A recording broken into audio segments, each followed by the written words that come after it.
second seminar. This seminar series is a part of our civil engineering department Future City initiative. Today I'm very honored to introduce our speaker. So Bob McQueen is the CEO of BobMcQueen and Associates. And he's an internationally renowned expert in smart city, connected vehicle, and big data in the application to the transportation problem. And also, he's the author of many books, and then this is his latest book, The Big Data Analytics for Connected Vehicle and Smart Cities. I will circulate this because Bob is organizing a workshop next month with the Stetson University. So if you're interested, feel free to visit. So, and let's welcome Bob.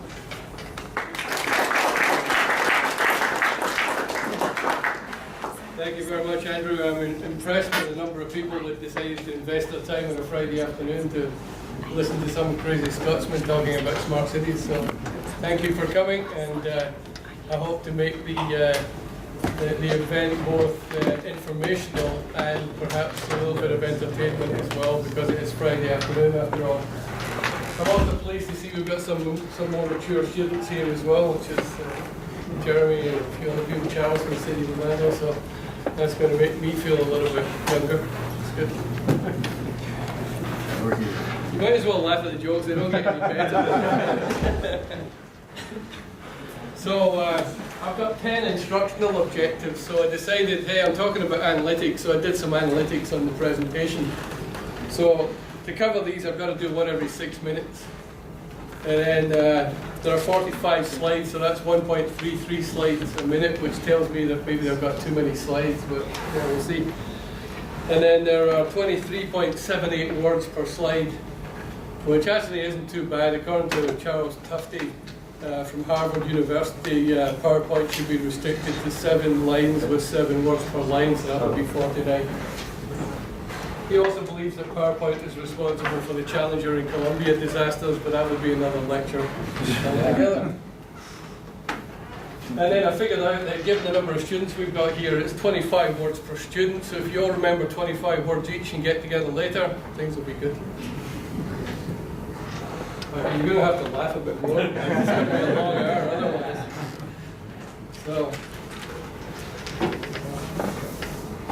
So the topics that hopefully will match the objectives are: what is a smart city? Not a lot of people are too sure about the exact definition of a smart city, and I've got one. The importance of transportation in a smart city, inordinately important in fact. What is big data? What are big data analytics? Talk a little bit about the value of big data analytics in transportation. My belief is that it's almost like the new oil, because data is going to fuel urban mobility, as we'll talk about. Smart data management and how to get there, and I'll talk about dumb data management as well in one of the slides. Planning approach to smart cities, benefit and cost approach. There's only one slide, don't get excited, I'm going to give you a lot of spreadsheets. And then a summary of the instructional objectives. What is a smart city? Well, it's wider than transportation. It includes smart places to live and work, smart energy, smart education, smart factories, but transportation is disproportionately important. Now, you're probably wondering why this little guy over here has got a stick in his hand. Well, that's my definition of a smart city. You know you live in a smart city if you poke it with a stick and it reacts appropriately. Now, what that means is a smart city should be able to sense. It should have sensing capability to know what's happening, but it also should have the intelligence to react appropriately, and I'll come back to that. It's also alignment between modes. We've become very specialist in transportation, and it's proven to be very effective because we're very good at particular things, whether it be running freeways, running traffic signals, running a transit system, or running a freight operation. But when it comes to things that require us to work together and to bridge the differences between the different specializations, we're perhaps not so good. For example, I drove over here today, but say that this event was taking place in Washington, D.C., I wouldn't go buy a plane to go to Washington, D.C. I would share somebody else's plane. And a lot of these advanced technologies for urban areas are better shared than bought individually.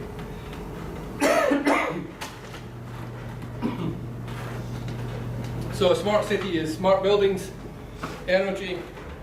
Energy, for example, can also have an effect on transportation, because electric vehicles are going to have a couple of interesting effects on transportation. Number one, they're going to undermine transportation funding, because most of our funding in the US comes from gas tax.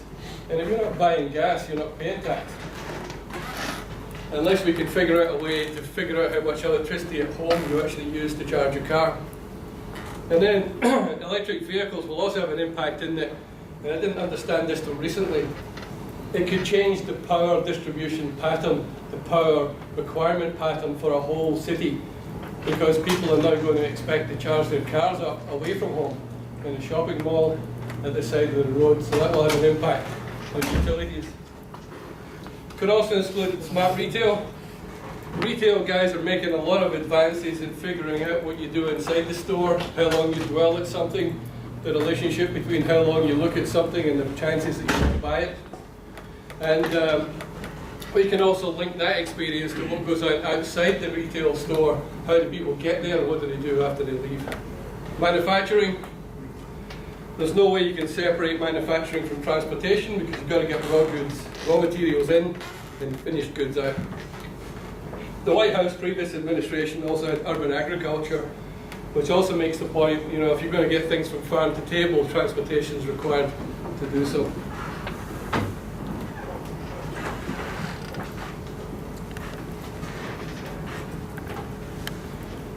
Another reason for transportation being important is that 28% of the energy we use in the US goes into transportation.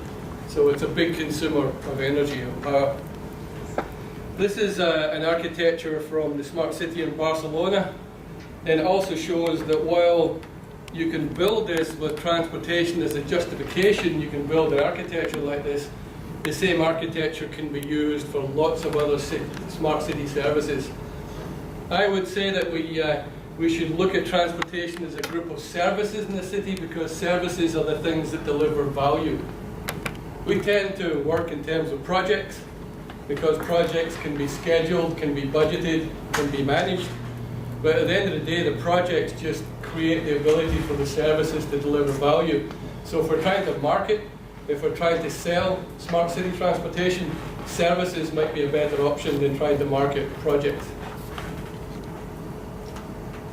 The other thing I want to say about this framework is, and we'll come back to this, it's very important to have a coherent big picture of where you're going in the future.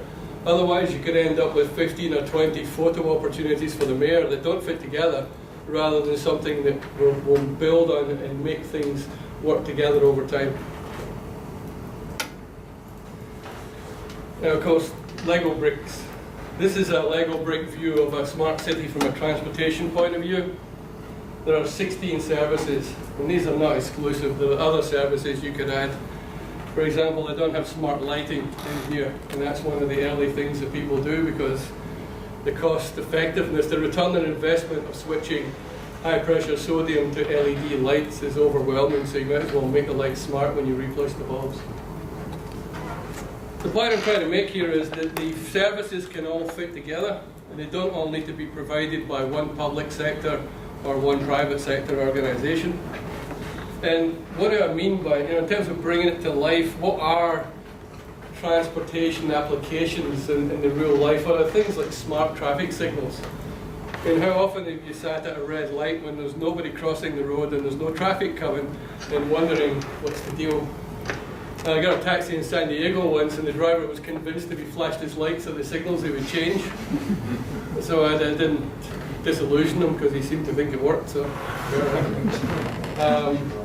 but smart signals that are adaptive to the conditions, to the traffic flows, and are coordinated. One intersection knows what the other one does, so you can get a green wave.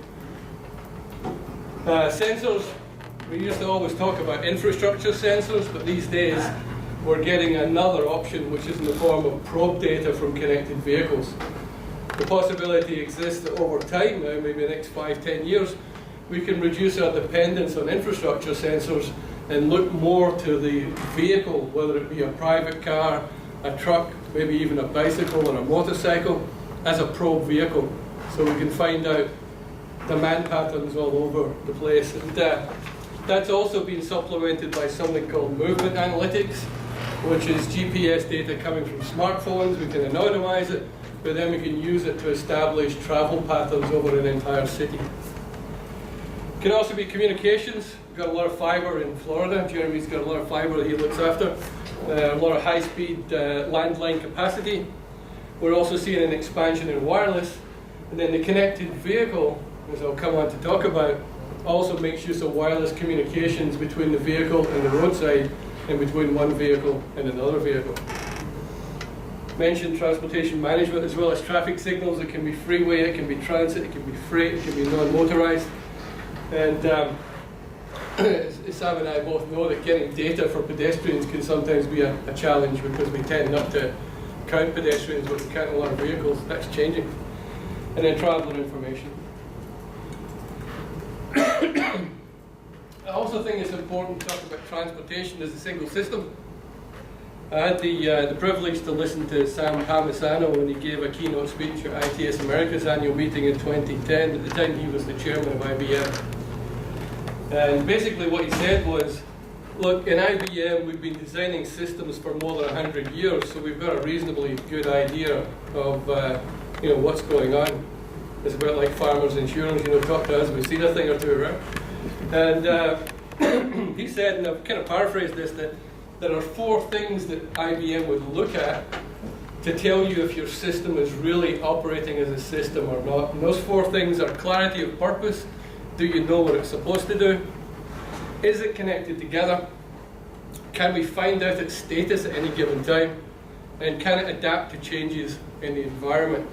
Now, if you take any transportation system in the world and apply these 4 criteria, most of them don't stack up too well. We're not really running transportation as a single system yet, and that's one of the challenges that we must address with smart cities.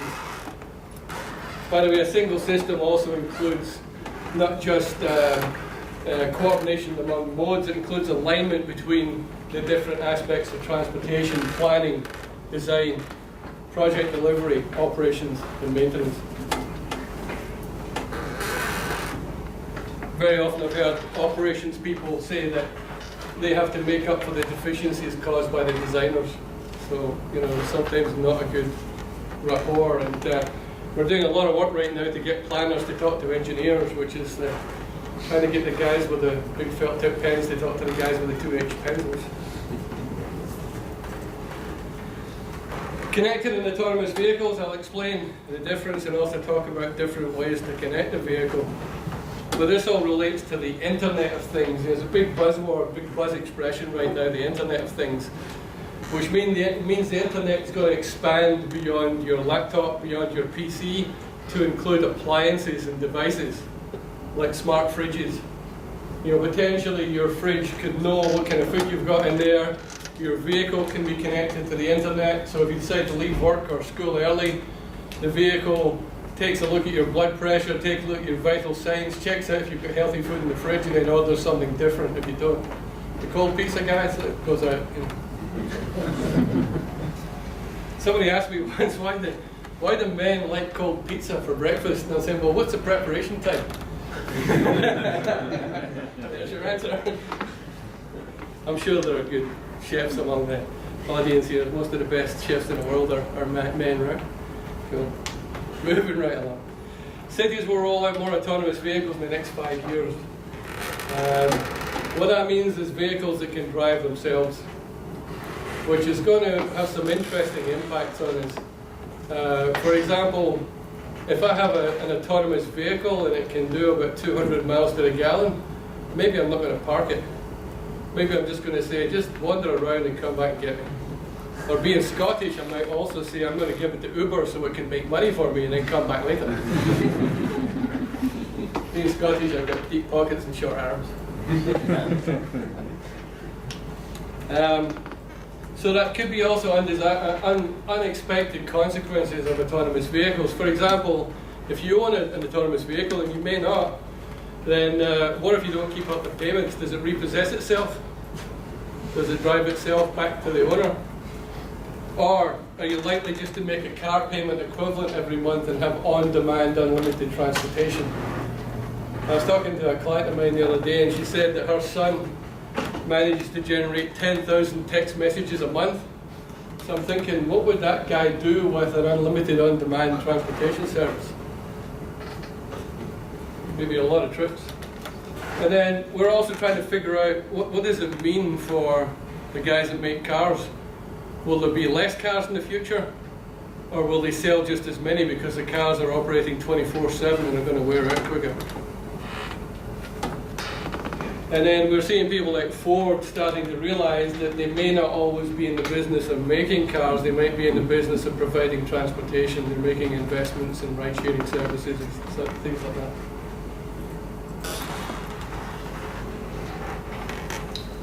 The car is pretty much becoming a computer, and they're going to sell you the wheels and the engine just as an add-on. You know, the growth in the electronics content is about 30 to 35% of the total cost of a car right now. It's likely to go to 50% by 2030. And those include active safety systems, ways in which we can make the driver safer. I mean, we may be looking at driverless vehicles in the future, but there's a lot we can do to make the driver safer until we can eventually replace the driver. We can monitor the chassis, we can provide decision support. I learned once that once you get past 23, the amount of light you need to see at night doubles every 15 years. And your ears do similar things. Usually somebody says A at this point, but you guys are not that switched on yet. And that means that in order to even maintain safety levels as they are currently, we're going to have better decision support, better driver support, because people are also living longer because of better medicine, so we have a lot of older drivers on the road too. So decision support, driver support is going to become very important.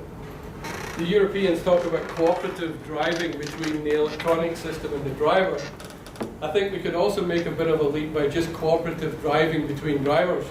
You know, let the guy in that's trying to merge, you know, have some consideration that you're using a mode of transportation that's not a game, it's not a competition, and it's definitely not a battlefield.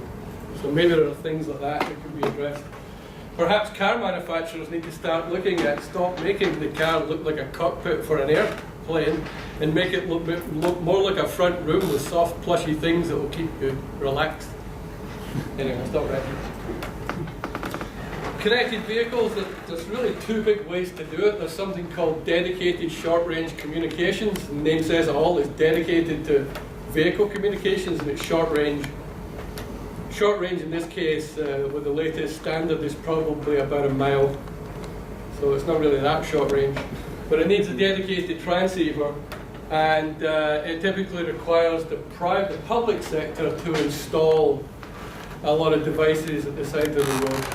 And best estimates are that it will be 2030, 2040 before we get all the intersections in the US equipped, by which time maybe wireless technologies in other areas will be even better. So that's a conundrum. The other areas, we've got 4G for our cell phones right now. We're looking at 5G and beyond. There's an interesting thing happening with lighting poles in urban areas. The big cell phone carriers are ready to put units on poles in urban areas. They're very interested in the right-of-way and the permission to do so, because 5G requires more transceivers covering smaller areas. So we're going to see a big move from the cell phone guys, AT&T, Verizon, to install devices for 5G. And that 5G might give us the capability to not have to use dedicated short-range communications. There is a whole community here in Orlando that use dedicated short-range communications already. You guys know who they are, transportation? Electronic toll collection. Central Florida Expressway, Florida's Turnpike, all use dedicated short-range communications. The transponder you have in your vehicle to pay for your tolls without stopping is DSRC. So they have become pioneers in the use of that technology. The question is, what if I come along with my 5G equipped vehicle and say, I want to pay for my tolls using this? So there's some challenges associated with 5G as well. Another way to look at it is that 5G is wide area or based on links of highway, whereas the DSRC is intersection based. There are about 350,000 signalized intersections in the US as far as we can tell, because nobody's really counted them all. It's just an estimate. By the way, that number, 350,000, also tells us something else about the market. That is not the size of market that Microsoft or Oracle or even Netflix, for example, would be interested in. So we have a very small market in transportation, and we tend to adapt and adopt technologies rather than have them specifically designed for us.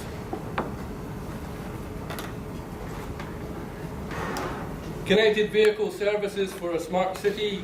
This DSRC one on the left here comes from the US DOT. So it can be things like red light violation warning, which to me would be one better than just a red light violation ticket. You just get a warning first of all, and the next time you get a ticket, that might be pretty cool.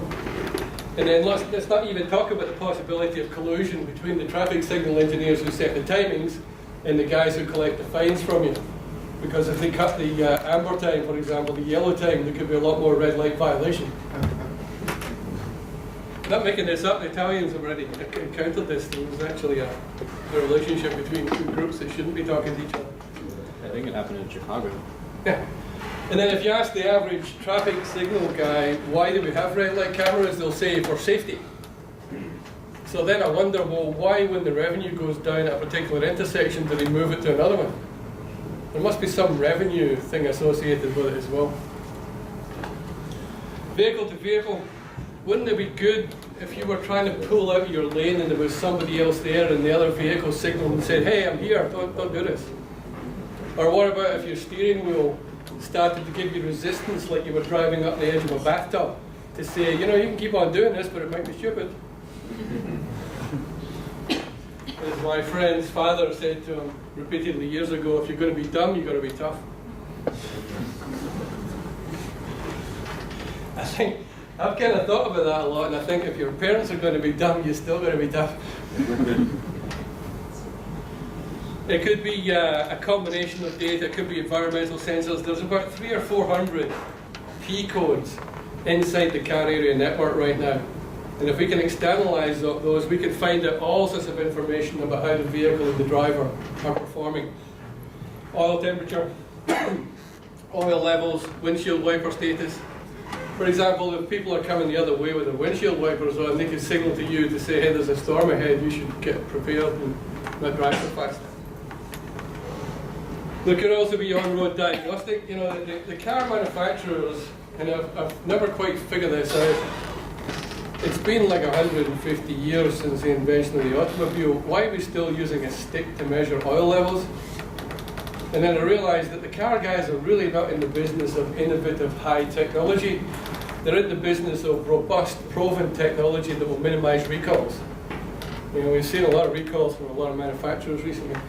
So the car guys in particular would really like it if they could get information saying, this part is failing, you need to change it on the production line.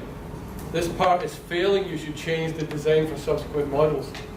And they don't need continuous 24/7 communications. They maybe need communications when you fill the car up with gas once a week. Just having a relationship with the fleet. Now the airline guys do this already. Rolls-Royce monitors the engines that are on the planes right now. They probably don't share the data with the airlines, but they keep the data on the engines about how they're performing, when parts might be required, when changes need to be made.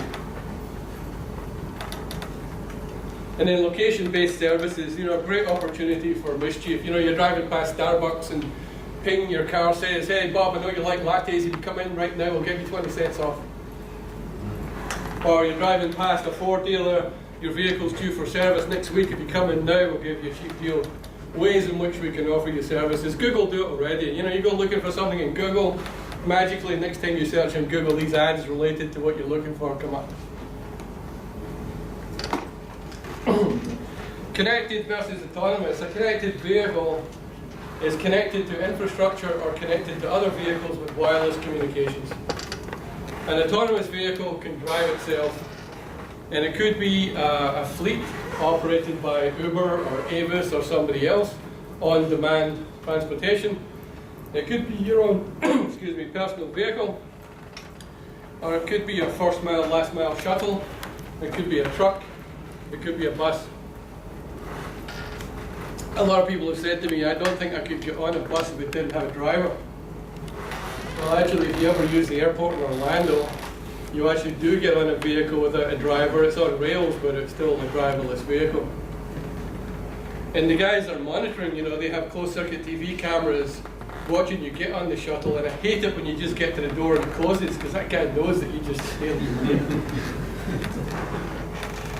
Like everything else in life, you can use technology for good and for bad, right? I'm often reminded when I'm doing do-it-yourself projects, an electric drill can be a hole provider, but it could also be an electric wire finder, right? Here's an autonomous shuttle. This is the EasyWay Shuttle. It's from a company in France that make racing cars. But this thing probably does 12 to 15 miles an hour. It can hold 12 people. And it's starting to be used on the open road. Until now it was used in a reserved space only for autonomous vehicles, but we're starting to become comfortable with the technology. And I was able to ride the shuttle in Bordeaux at the ITS World Congress, and the guy from EasyWay, who was French and also a soccer fan, you know, I said to him, well, what's the single biggest problem you've got with the shuttle? And he says, people jump out in front of it just to see what happens, especially students. So I said, well, I'll tell you what, then the first time somebody does that, we give them a yellow card. Next time they do that, we give them a red card. But these are particularly important for one of the single biggest problems in US transportation, which is being comprehensive. If you try to use transit, it's not going to take you from where you start, and it's not going to take you to where you want to go. But if we could combine fixed route transit with these autonomous shuttles, then we could provide a comprehensive service. It's called first mile, last mile. And then I went to Intertraffic in 2016 in Amsterdam, and all these trucks arrived that had all been driven by one driver as a platoon right across Europe, even through Amsterdam, which is some pretty narrow streets. And I think Otto, self-driving trucks owned by Uber now, actually brought a truckload of Budweiser across the country from one location to the other. So we're starting to see autonomous vehicles, autonomous trucks. Autonomous trucks are important because one of the single biggest costs in a truck is the driver, and the driver is not there to get from A to B, the driver is there to operate the vehicle. So by removing the driver from trucks and buses, we take a big cost component out.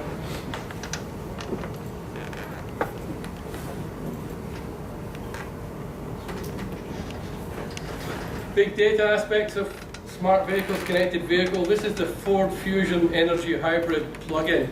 Hopefully they've got a better name for it by now. It has 145 actuators, devices that generate 4,716 signals, 74 onboard sensors, 70 onboard computers, and it does about 108 miles to the gallon. But what struck me was it generates 25 gigabytes of data every hour.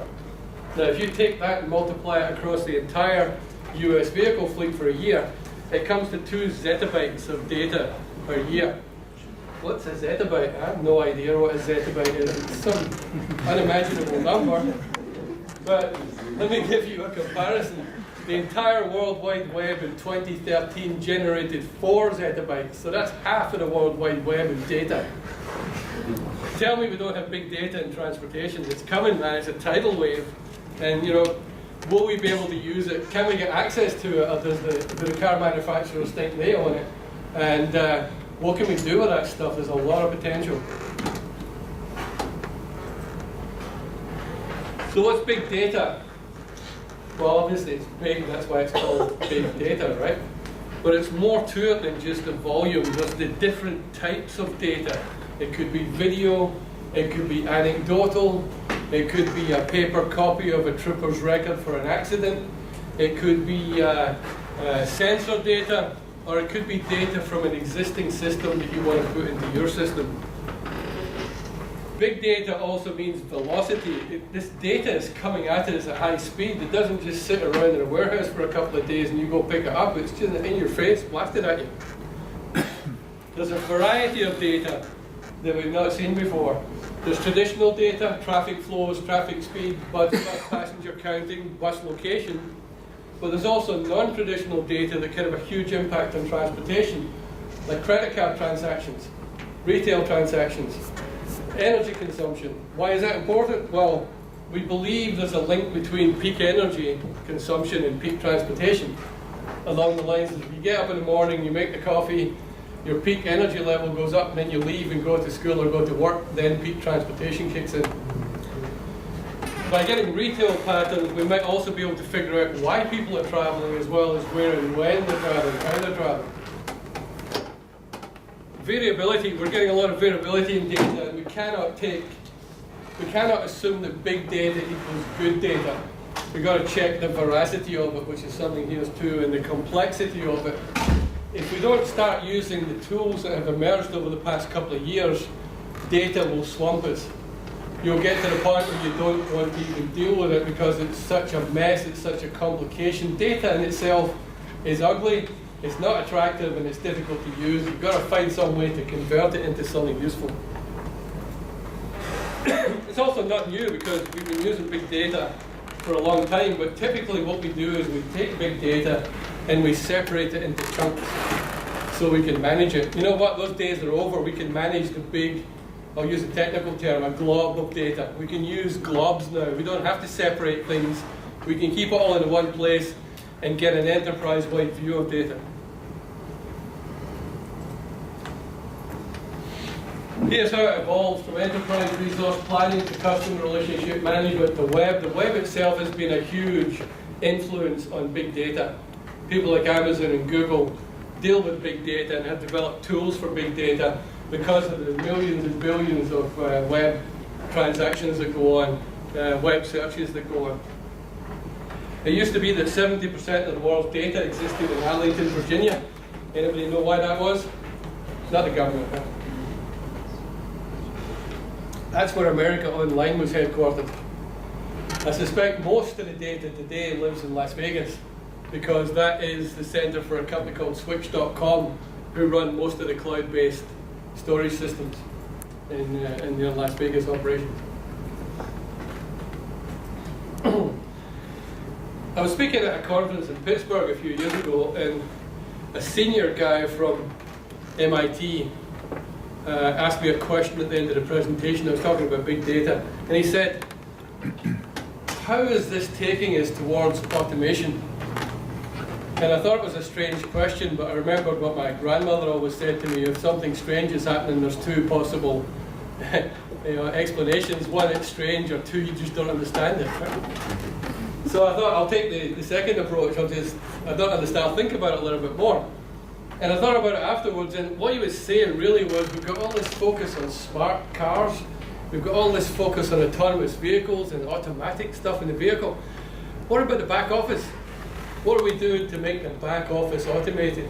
What are we doing to take Jeremy's traffic management center and make it an automatic system that will respond more quickly than a human would?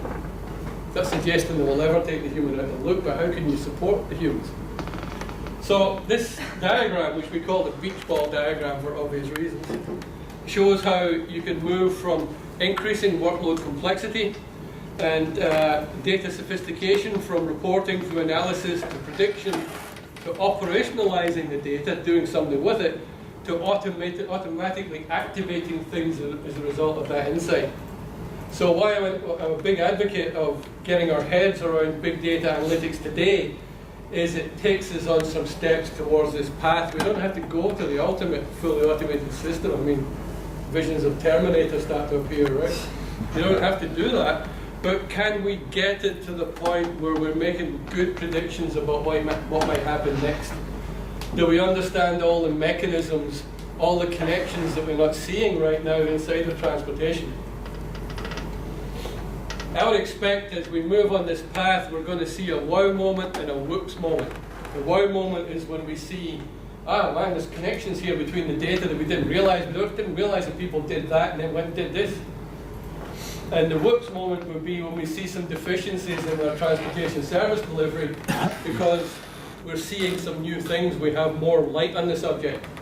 And that's not the end of the world, because the rational person's approach to that would be to say, well, we didn't know we had that problem, but now that we do know about the problem, let's put together a plan and a budget for fixing it. And that's called results-driven investment planning, and that's where you want to be anyway. Whereas a lot of index linking goes on in transportation, where you take last year's budget, you add 5%, that becomes this year's budget. We could probably do better than that by looking at the effects of our investment. This is a bit of an eye chart. I think this violates the 49 words a slide thing, but I suspect it might not have been counted in the slide word count because it's a table. There you go. There's a lesson in making sure your data is accurate. So I've just kind of taken the whole 16 services and tried to come up with a couple of analytics just to show you that it is possible to create analytics that relate to transportation. And I'll come on to what the difference is between an analytic and a report. So, getting what you want from big data analytics, you know, my position on this is that you can be getting world-class reports in your organization, but it's only ever going to make you a world-class spectator at the football game. You're going to be well-informed, you're going to be knowledgeable, you're going to know what's going on. Which is more than my wife, because the most repetitive thing she says at a football game is, what happened? I'm almost there. I'm more of a soccer fan than a football fan. But if you get the analytics right, then in fact you can become the coach. You can become capable of influencing the performance of the team. And that's where we're trying to get to with analytics, to guide and influence and improve performance by having analytics. If I was to say one thing about what analytics are, they're ratios. They tend to be one thing divided by another. They tend to be the relationship between one piece of data and another. And you need tools to be able to do that. You definitely need tools to be able to visualize those things and summarize them.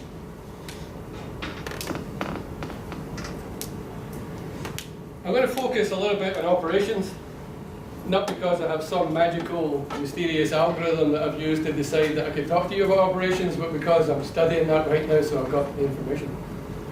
So I just want to be upfront and honest with you about that. But if you look at the 5 parts of operations, we can go from planning through design to delivering or building to operating and maintaining. And very often the planners don't talk too well to the designers. I did some work for Caltrans a couple of years ago, and it was interesting. They have 400 planners and 4,000 engineers. I don't know why, but there must be a lot more work for engineers than planners. Isn't that a good thing, Jared? Or maybe one planner can do the job of another.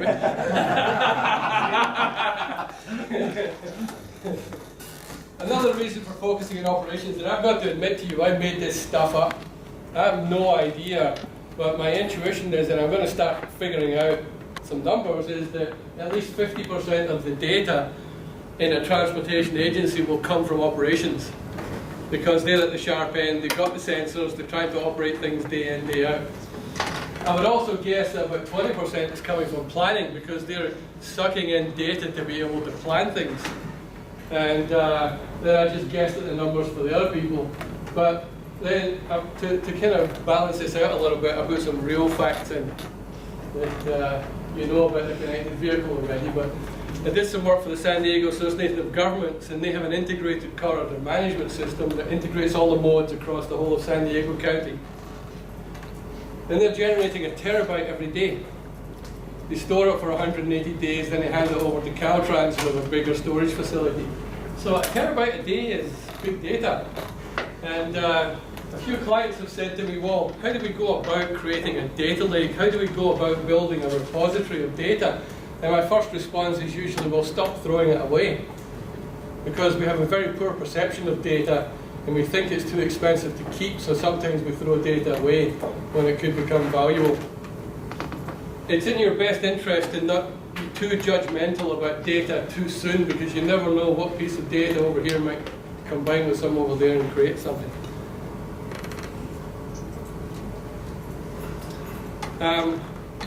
Part of the work I'm doing on operations right now, I was able to get some information from about 40 different agencies about what their challenges are in operations. And this is called a word cloud. It's one way you can analyze data. It puts up the size of the font, gives you an idea of how often the term was used. You can put numbers against it if we wanted to. But you can see we're looking at communicating, coordinating. Over and over again throughout all the 40 interviews, we were seeing we have trouble talking to each other. We have trouble sharing data. We don't know where all the data is. We don't know what data we've got because we all work in individual departments. And measurement becomes important, and also looking at partners and looking at performance.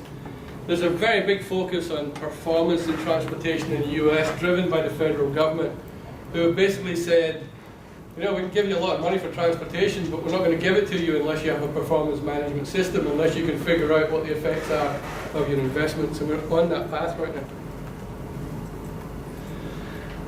So what I did was, I created use cases. And a use case is just a way to capture neat stuff that could be done if you had the data and you had a system to convert the data into information. So I got 12, and let me see, I'm not going to go through all 12, I'll pick a couple. And then just to give you the idea of how you get the best from big data and analytics by basically figuring out what it is you want. Right? Another thing my grandmother said to me was there's a couple of things you've got to do in life to get what you want. First of all, you have to figure out what it is, and second, you've got to ask for it. So that's what a use case helps you to do. So let's look at traffic anomaly detection. So this is a standard template. It shows the objective of the problem statement being addressed by the use case, the business benefits, the success criteria, source data that would be required, expected outcome, challenges, and analytic techniques that would be applied. Now, there's a certain symmetry here because success criteria and expected outcome should kind of match up. You know, otherwise you're not doing something right if your outcome doesn't match what your success criteria are. So for example, in this one, we're trying to bring data from multiple sources to a central data lake, and we're trying to look at anomalies in traffic. Those could be turbulence, slowdowns that shouldn't be happening, non-recurring congestion. They could be wrong-way drivers. Although the question with wrong-way drivers is how quickly can you communicate that to the other drivers, right? And then what do you do when you detect a wrong-way driver? In Germany, they call them ghost drivers for obvious reasons. So this would be a way to bring in all sources of data to be able to attack that. Over that one. Results-driven investment. Bringing in all the data about your capital and operations programs, about the things you did and why you did it and what kind of benefits you got, and then being able to start getting a coherent view of what works, what doesn't work, and where you should put your money next year. In a nutshell, that's what this would do. Transportation network management. This is more than multimodal coordination. This is also interchange management. We're not that bad at figuring out how well our individual modes are performing. But when somebody gets off a bus at a bus stop and then decides to get on another bus or a light rail system or maybe even an Uber, we've got a white space there that we don't really understand what's going on. And we want to try and look at that and look at end-to-end trip patterns, movement analytics, and stuff like that. This can also help us to measure how well are we providing supply when we're looking at the variations in demand, and why are the variations for demand of demand happening? You know, big one is schools closed, schools open, right? There's a big change in demand, but what else is going on? And what else can we do to predict when we might need to improve our supply? TSM&O impact analysis. This is transportation systems management and operations. This is getting the planners to talk to the engineers. And one way to do that would be to give them a database, a data lake, and some tools to use so they can start to share information and share analytics.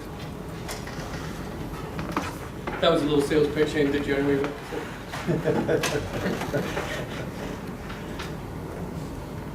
Region-wide safety analysis. I'm not going to go deep into this one other than to say to you, we are overly simplistic about our approach to safety. We tend to put one causal factor against each accident. Oh yeah, that was caused because the guy was drunk. No, that was caused because the curvature stood too steep. No, that was caused by bad weather. No, that was caused by bad lighting. Well, perhaps it was caused by a combination of factors, stupid driver, slippery road. It could be more than one means, and we're starting to get the ability to do that. Dr. Atty's done a lot of work in that area. There's a lot of new insight that we can gain, but we've got to put the effort into using the tools. Speed and bottleneck analysis. I did some work for Georgia DOT, and they did an interesting thing. They put over 100 variable speed limit signs along the I-285 top end, which is the northern ring around Atlanta. And when we talked to them, they said, between us, you and us, we haven't figured out any way how to measure and evaluate this. We could use a simulation model. But we found some data from INRIX who provide minute-by-minute speed data. We talked them into giving us the data for the I-285 top end, and we did an analysis of a year. And for the first 6 months, we're getting nowhere. We couldn't find any statistically significant impact of the variable speed limits. And we had the sneaky suspicion that that might be right because there was no specific enforcement for these speed limits. Probably if you didn't obey the speed limit, nothing serious was going to happen to you. But then we thought, no, that can't be right. There must be something going on. And then one day we sat with the client, and the client said, look, here's the deal. When I drive this road during an incident, it's almost as if the traffic is more tranquil. And I went, oh, okay, what's the opposite of tranquility? Turbulence. So we invented a new performance measure. It's called traffic turbulence. It's a combination of the reduction in speed times the number of times it happens. And yet that was statistically significant at the end of the queue. That's why the traffic was more tranquil, because the drivers were getting advance warning that there was a queue ahead, and they weren't jamming the brakes on, they were slowing down gradually.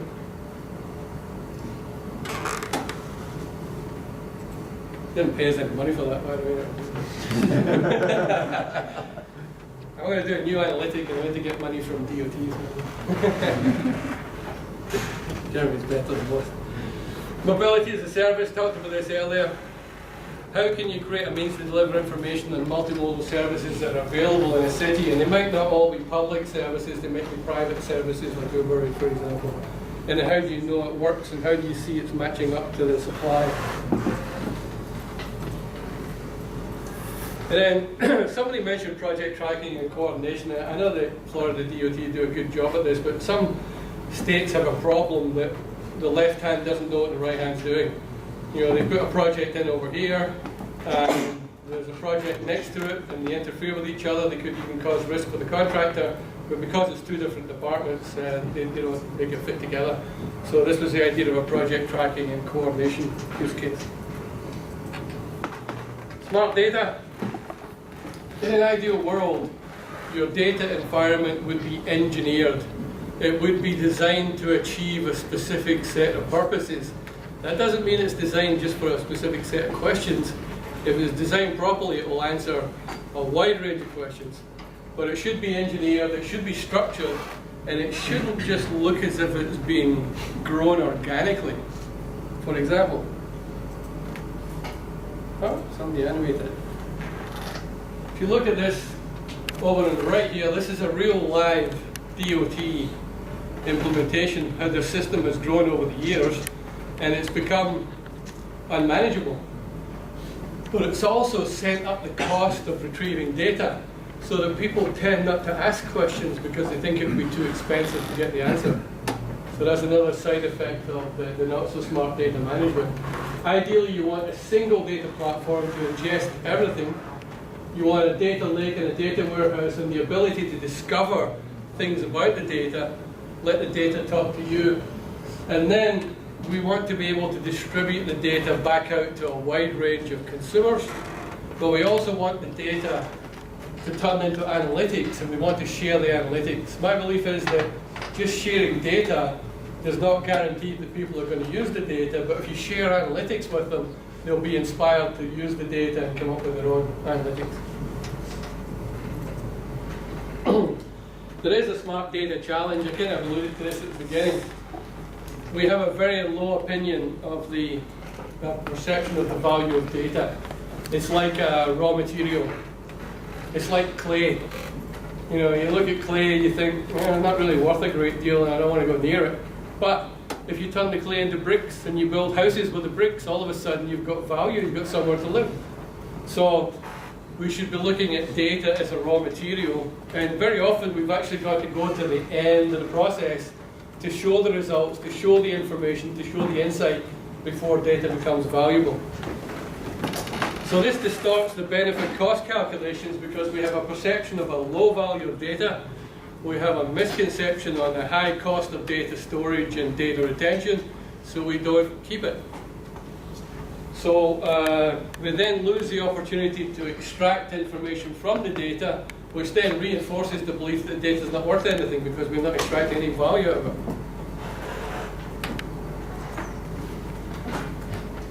In order to address that, we've got to go very quickly from data through information to insight to action. And if you don't get to action, you've wasted your time with the rest of it. There's no value really in the rest of it. The value is the action. What I mean by action: response strategies, operations strategies, plans, everything that will now be based on a scientific approach based on data rather than judgment. Engineers, planners to some extent are very, very good at applying judgment because we've always had to do with very little data. Now, there's a mindset change required because the data is becoming available from a lot of different sources. And then a simple way to establish a data lake would be to create a roadmap, align the capabilities with your needs, create something as a demonstration, evaluate it, and then go to large-scale deployment. And in simple terms, I'm saying do a pilot first of all. Pick one or two use cases that will meet two criteria. One, the data is available for the use case, and two, the use case itself will deliver clear and immediate value. That way we can get to the end and we can make a justification for a larger investment. We run a pilot. That also gives the opportunity for the organization to reassemble itself around new insight, new capability, and also starts to look at how important it is to collect data and do deals with people to get their data as well.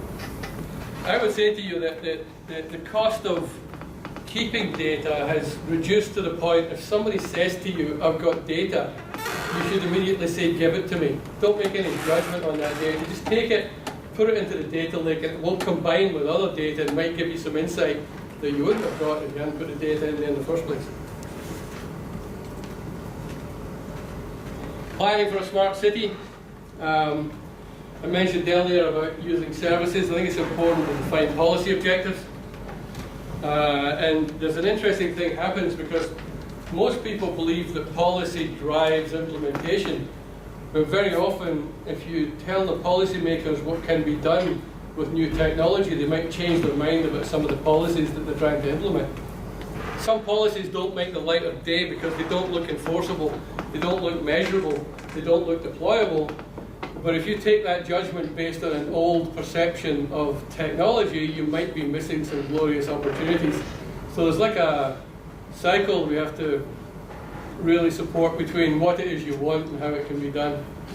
I've often found too that when you ask somebody what they want, they'll typically tell it to you in terms of how they would do it.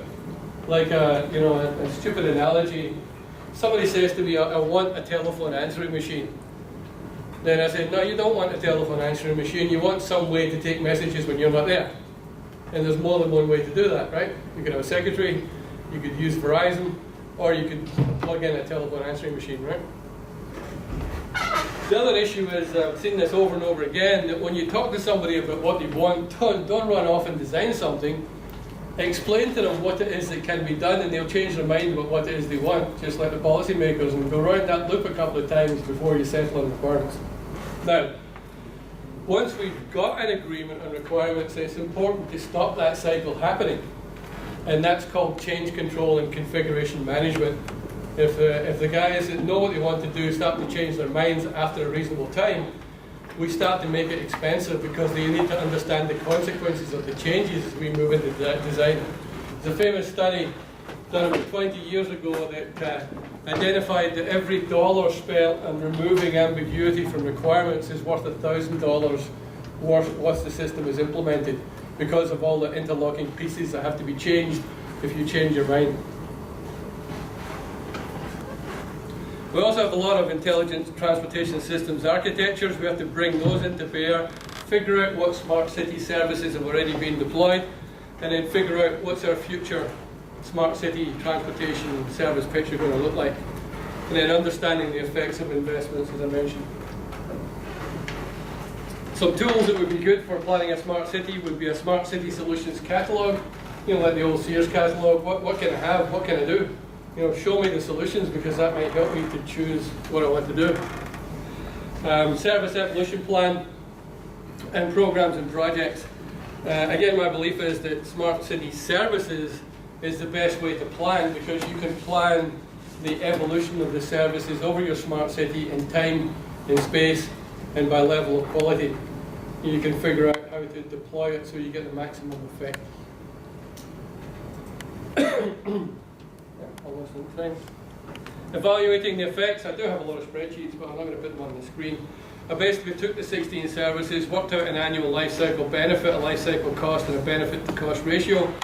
Numbers might not be completely right, but it says that asset and maintenance management doesn't have a big ROI, but something like what's that one? Smart grid, roadway electrification, and electric vehicles could have a stunning return on investment. This would be the basis for a rational look at how you deploy services and what order you deploy them in. You might want to put the big ROIs in early, but you also need to take account of what you've already deployed to make sure it fits with it. If you've deployed extensive electronic tolling systems, then maybe an integrated payment system for a smart city would be the next step, because you've already got a lot of the infrastructure and a lot of the expertise. So, wrapping up, we've talked about a smart city, we've talked about the importance of transportation, the role of connected and autonomous vehicles, what big data is. It's more than big, it's veracity, volume, velocity, all of these.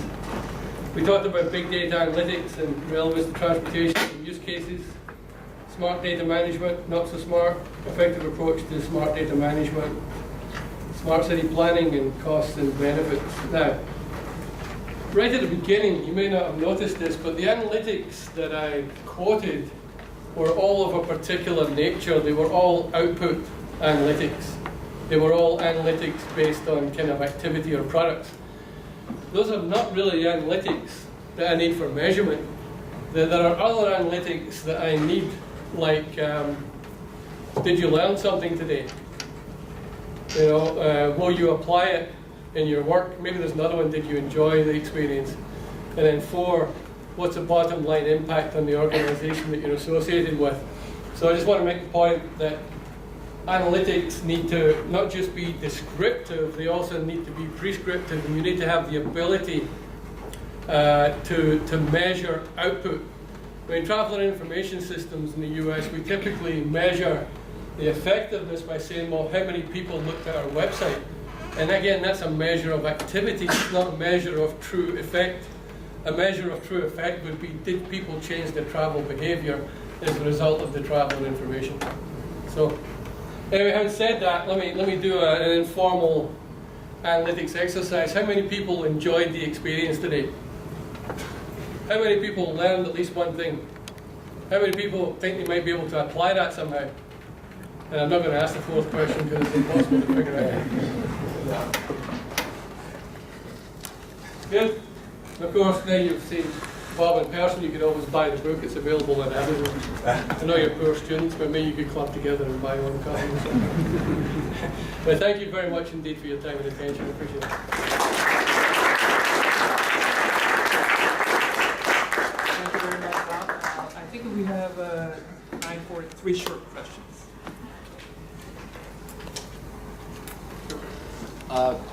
question. So we're looking at the data for, it seems like cities, cars, vehicles, but what about outside of the cities? For example, you give the autonomous truck drivers, which means that you no longer have truck drivers. So what happened to dancer Tina on his truck route? She no longer has a lap dance person. So now she's not getting paid.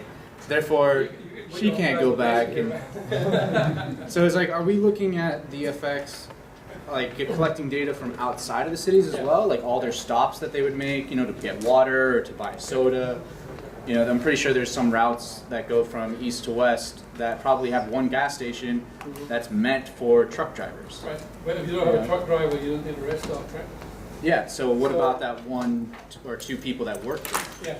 There will be unexpected consequences, but also if a city is really smart, it will understand what's happening outside the city, because a smart city should be looking for threats and opportunities. And those don't happen just inside the boundaries. We should be looking outside. For example, if we're trying to figure out what the transportation pattern is for a city, we can't just put a cordon around the city. We've got to look to people that are coming from different parts of the US into that city. And we've got to look at how we can figure out the pulse of that movement as well.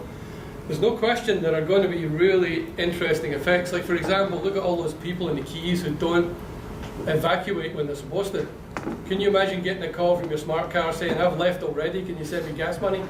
There's a lot of different things, a lot of possibilities. I like the way you're thinking. There's a socio-economic impact beyond the transportation impact, and hopefully some of that will be good as well. Like, for example, we're doing some work in Columbus right now, and they're looking at healthcare, and they think there's a relationship between accessibility and infant mortality, because women that can't get access to healthcare appointments don't go to so many, and that might have an impact on infant mortality. So all sorts of, I'm not sure if our brains are big enough to be able to see all the effects. One thing we might want to do is to implement something on a constrained basis and watch and see what happens. Okay? Great question. So for the smart city, we provide some traffic management service for drivers. So I think this management service will be very expensive. So do you think in that case, for each driver, besides paying the gas and the tollway, do you think for drivers that he need to pay the traffic management service in that? I think there's two questions. How much is it going to cost and who's going to pay? Yeah, in that case, the driver need to pay more compared to the current situation. How much do you think you're paying at the moment to drive a car? Excuse me? How much do you think it costs you right now to drive a car? A year and a half. Well, Yes, between 50 and 60. month, Well, between yeah. 50 and 60 cents a mile. So it's not free right now. Yes, yes. Yeah. So it could get cheaper, or it could get more expensive. But I know that the American mentality is you pay more money for a higher level of service. So if we're going to charge people more money, it has to be a higher level of service, right? Yes. And we haven't done any research into how much people are prepared to pay. It may depend where you come from. I'm Scottish, I'm not prepared to pay. Bob, I lived in this city 30-some years ago, and the city traffic engineer wanted to show the people how important their traffic control system is. So he turned it off for about half an hour, and it made the news the next day. Wow. Well, he intentionally turned it off. Now you're talking about very sophisticated systems in the future. That might have a glitch and system failure. And I don't think, nobody thought of all the ramification and how to put it in the system there and figure out the cost. I think you're right. I mean, there's been a lot of publicity about the Wired journalist that hacked into the Jeep and made it drive off the road. So there's a big focus on security, but what about robustness, right? If you take an electronic toll collection system, for example, the best manual toll collector on the planet can do about 400 vehicles per hour. The electronic system does 2,000 to 3,000 vehicles per hour per lane. You can't go back. The system is mission critical. It needs to work. You need to have backups. You need to have redundancy. It's going to be the same in a smart city. Consider another effect. If we are able to squeeze 99% of the capacity out of the existing system, what happens when it goes wrong? We're up in a really unstable equilibrium situation. You guys familiar with the difference between stable equilibrium and unstable equilibrium. Well, we don't want to be in unstable equilibrium with any little jar will cause catastrophe. We need to be in stable, robust equilibrium. That's a great point. With respect to autonomous and connected vehicles, I mean, I see a lot of implementation of connected vehicles technologies now. Yep. Level 2, 3 is already in the market. Yep. But autonomous, realistic. I think the estimation of US DOT is maybe 30 years in the future. Yeah. So what's your thinking about, I mean, are we over-optimistic with autonomous, the concept of autonomous cars? Should we focus more on connected now? Okay. I mean, what is your thinking about the timeline reasonable? I think with some big companies getting involved, we started to think of a mighty leap from where we are today to complete automation. We're seeing optimism about autonomous vehicles being a reality, but I share your view that there are things along the way that we shouldn't ignore and we shouldn't leap over that can make things better. I mean, we're already seeing self-parking vehicles. We're already seeing vehicles that can drive autonomously for part of the time, but you still have to be there. I think we're going to see, and we've got to create that. We have to create a smooth transition. It's not going to be a mighty leap. And then I also think back to the 1860s. Sometimes there's a public resistance to change. In the 1860s, the British government introduced this thing called the Locomotive Act, which basically said if you were going to drive an automotive vehicle, not a horse and cart, on roads in Britain, it couldn't exceed 4 miles per hour, and it had to have a man with a red flag walking 100 feet in front of it. Right? That was a severe reaction to a change in technology. It might also be lobbying from the horse and cart business, but who knows. But the point is that legislation lasted 12 months. Gottlieb Daimler invented the automobile and everybody wanted a car, so the legislation went away. I think public pressure might push it as well. I don't know if you guys are old enough to remember when airbags were introduced, but some manufacturers got sued for not fitting them because people said, look, oh, sorry, that's time up for me. Thank you. People said the word smartphone, that's pretty good. You're eligible to live in a smart city. You know, I sometimes wonder about smart cities. Will there be the equivalent of a toll booth on the entry point to a smart city that you have to conduct an IQ test before you're considered to be smart enough to come into the city? And then also, you know, like intelligent transportation systems in smart cities, does that mean there are dumb cities and dumb transportation systems out there? I've not heard anybody talking about that. Sorry, did that answer your question? Yes.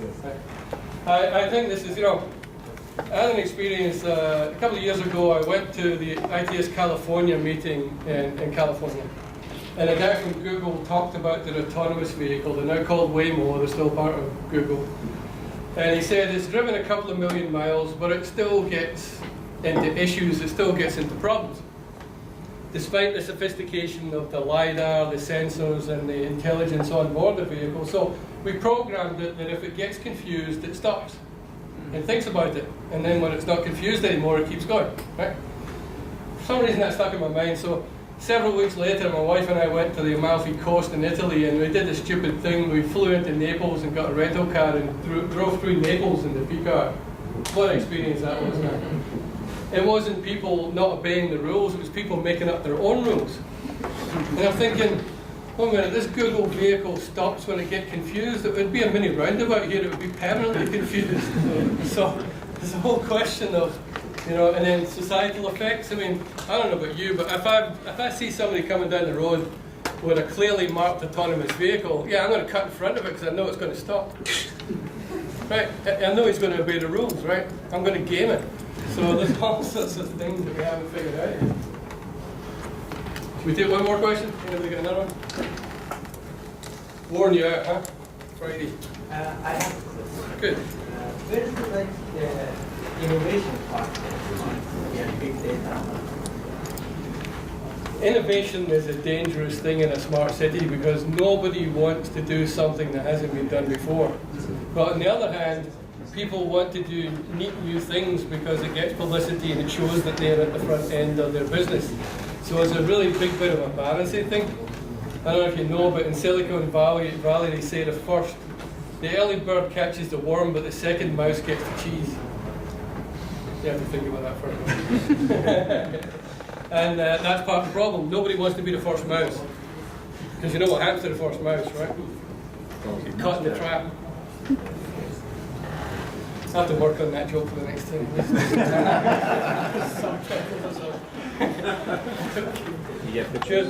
Good point though. I mean, what you're hitting on there is a very important element, and it's a bit of a conundrum, it's a bit of a paradox, because cities want to do new things, but don't tell them it's not going to work because you haven't tried it before. Right? I'll give you an example. In the 1800s, the British government installed the first set of traffic signals. It was gas powered, that had an arm like a railway signal, and they installed it outside the Houses of Parliament. Within a week it exploded, it injured a policeman. There were no more signals in London for 50 years after that. What's the lesson? If you're not sure it's going to work, don't do it in a high profile place. You know, this was outside the Houses of Parliament. This is like, you know, putting it outside Congress. So, you know, maybe, you know, this is an interesting thought here. Maybe we don't have a sandbox. Maybe we don't have a place where we can try these things safely. Because there are some things that need to be tried that might not work. You might not be able to try them because of the effects, like switching off the traffic signals. That was a brave guy that did that, right? But would there be a way where effectively we could turn off the traffic signals just to see what happened? You know, could we deploy an autonomous vehicle as a taxi downtown without a driver? Most of them have drivers right now, and see what happens. Because that's really going to be the true test, right? Good question. Okay. All right, so that's thanks to Bob.